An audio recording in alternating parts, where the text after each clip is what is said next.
আসসালামু আলাইকুম গাইস। তো দেখতে পাচ্ছেন আমি নিয়ে এসেছি আজকে জেব্রা ফিশ। তো দেখতে পাচ্ছেন আমাদের যে জেব্রা ফিশ, একটি গ্রিন আর একটি হচ্ছে রেড কালারের জেব্রা ফিশ। তো এখন আমি আমার যে অ্যাকোয়ারিয়ামটা রয়েছে, প্রথমে আমি এটাকে টেম্পারেচার মেনটেনের জন্য কিছুক্ষণ রাখবো। তো 5 মিনিটের জন্য কিছুক্ষণের জন্য আমি রাখছি। তো এই যে আমাদের টেম্পারেচার মেনটেন করা হয়ে গেছে। তো এখন আমি এদের রিলিজ করে দিব।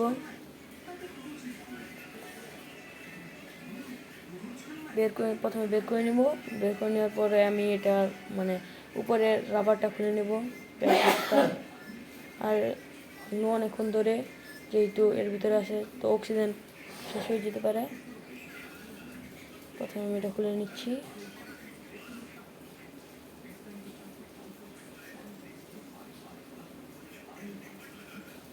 তো গাছ দেখতে পাচ্ছেন কীভাবে আমি খুলতেছি।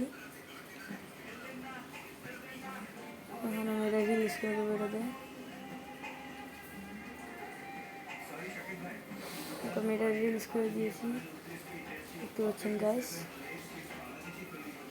আমাদের ফিশ। আমাদের আরও ভিডিও পেতে আমার চ্যানেলটা সাবস্ক্রাইব করে রাখুন। আসসালামু আলাইকুম।